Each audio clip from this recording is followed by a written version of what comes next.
Some of us have had the honor and the privilege of sitting at the deathbed of a loved one who's been born again. And the world cannot understand how we can simultaneously have a loss and a victory with the same event. The first time I had that experience was my father-in-law, who knew the Bible, he loved the Lord, raised my wife in church. And he was in hospice in the front room, and his body was losing the battle to cancer, but his mind was still doing well. My wife is an only child, and they were very close, and she was able to be with him the whole time. And he would wake up, and he'd say things to her that were always biblically sound. One time he woke up and said, "Brenda, Jesus is over there and over here at the same time." And he said it with an awe. Now he knew that because we know from the scripture that Jesus is omnipresent. And he knew that for decades. But he was experiencing something in a new way. He was experiencing being escorted over to the other side. My wife and I had a miscarriage, and it was very painful many years ago. And you know, you're kind of proud about some of those things. And he had wisdom in some of those areas. I'm still amazed at that.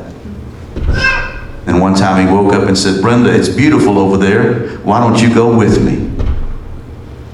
And she said, "I better stay here and raise your grandson, but we'll be over soon enough." And it was shortly after that he was gone. Crossed on over. And then when you write songs for a living, you can start from a personal story, but then you try to make it a universal story. So this song is from the perspective of the grandson, witnessing the grandfather cross over to the other side.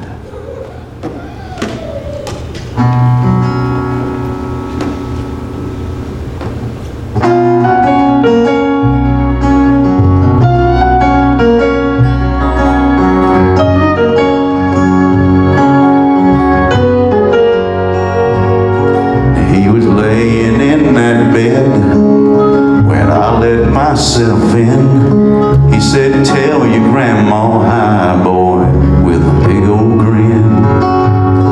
He said, "That's my cousin Joe and Master Sergeant Mike. I kinda played a long role, there was no soul in sight." Then he said, "Listen to the choir, don't you love this song?" That's when it hit me hard. You probably don't have long. It was only me and him, as far as I could see, waiting on the end and eternity.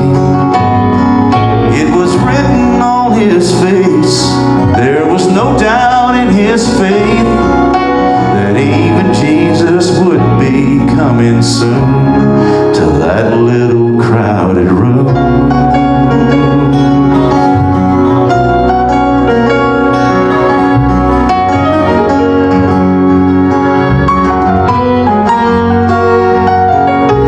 I thought through the years and how they went so fast, all the footballs and the baseballs and all the fish we used to catch.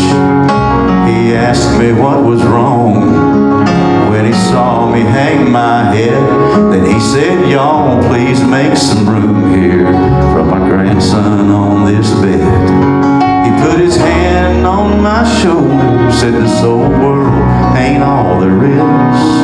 Then he nodded towards a corner, said, "Go on, tell him, sis." It was only me and him, as far as I could see, waiting on the end and eternity.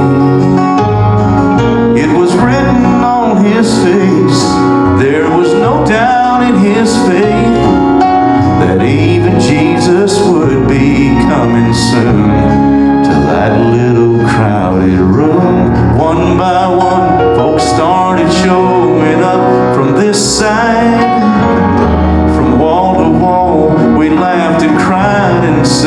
goodbyes. It was written on his face. There was no doubt in his face.